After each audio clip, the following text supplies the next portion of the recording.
আর্থিকের ঘটনা ঘটেছিল তখন দেখেছিলাম সোচ্চার হতে, সেই জায়গায় দাঁড়িয়ে আজকে তিনজন অফিসার সেই সময় যারা ছিল তাদেরকে মিস হ্যান্ডেল করার জন্য সাসপেন্ড করা, কি বলবে? ডিপার্টমেন্টাল কোয়ালিটিও তাদের বিরুদ্ধে শুরু করেছে, তো হওয়াটা দরকার। আমরা দেখেছিলাম যে একজন ভদ্রলোক লাল শার্ট পরেছিল, তাকে দেখানো হয়েছিল ইনি ফিঙ্গারপ্রিন্ট এক্সপার্ট বলে, সে কিন্তু বড় জানা গেল সেই ফিঙ্গারপ্রিন্ট এক্সপার্ট না, ওখানে সে অনৈতিকভাবে ওখানে পৌঁছে গিয়েছিল।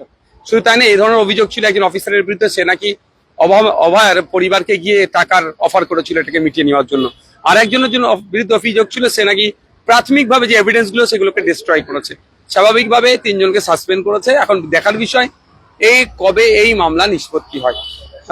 মমতা ব্যানার্জি আমরা দেখেছি এর আগের পূর্বতন চিফ মিনিস্টারকে যে কিছু ঘটনা ঘটলো ফটাফট এসআইটি গঠন করে দিল, এসআইটি তারপরে আর কোনো রিপোর্ট নাই, সেটা না হয়ে যায়। এটাও জানিয়ে রাখি যে করিডোরে 55-56 জন যে যাতায়াত করছিল ওরা কারা ছিল, তাদেরকেও জিজ্ঞাসাবাদ করা হোক, তাদেরকে চিহ্নিত করা হোক, অবহেলা বিচার পাক, এটা চাইবো। সাথে সাথে আর যে 5টা অন্যায়গুলো চলেছে, আইনি সত্তা থেকে শুরু করে যে অনৈতিক কাজগুলো ছিল সেগুলোর ফাইল করা হোক, সেগুলোর বিচার করা হোক। ভাঙড়ে কার্যত মারচোর মারচোর মারচোর স্লোগান হিট, সেই কার্যত লড়াই কঠিনভাবে তোমার করতে হয়েছে। স্বাভাবিকভাবে তোমার লড়াইটা ছিল মানুষের সঙ্গে, গণতন্ত্রের পক্ষে ছিল, মারচোরের বিরুদ্ধে ছিল, কি বলবে? নাচর গানটা আমাদের অফিসিয়াল না, কেউ একজন বানিয়েছে, তার কাছে না আমাদের পার্টির কোনো সংযুক্ত নয়। তারপরেও বলছি মানুষ আমার পাশে ছিল। আমি এবারে 20,000 এক্সট্রা ভোট পেয়েছি। গতবারে 1,06,000 ভোট পেয়েছিলাম, এবারে 1,26,555টি ভোট পেয়েছি। স্বাভাবিকভাবে আমি 5 বছর ধরে মানুষের সাথে ছিলাম বলে এই ভোটটা পেয়েছি। এটা ভাঙড়ের মানুষের জয় নয়, রাজ্যের মানুষকে ভাঙড় একটা বার্তা দিল যে আগামী নির্বাচনে প্রার্থী চয়নের ক্ষেত্রে মানুষ রাজনৈতিক দলগুলো কিন্তু এবার বিবেচনা করবে। আপনি তো বিধানসভায় ছিলেন, আপনাকে মনে হচ্ছে পোস্টপোন ভায়োলেন্স বিজেপি করছে, বহু অভিযোগ আসছে, আপনি নিজেও না করেনি একদম। যদি বলি এটা মিথ্যে কথা বলবো।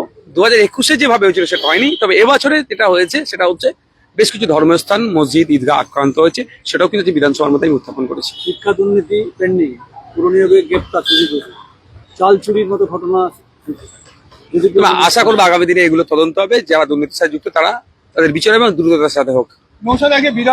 নওশাদ সিদ্দিকীর বক্তব্য খুব পরিষ্কার, যারা দুর্নীতি করেছে তাদের স্থান শ্রীগড়ে হবে।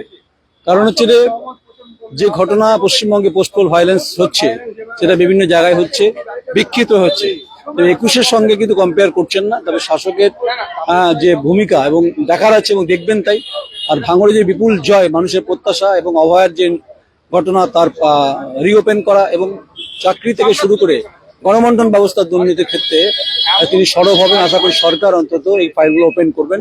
নমস্কার, আমি নয়ন রায়, আমার সাংবাদিক সন্দীপ শেঠ, পশ্চিমবঙ্গ বিধানসভা।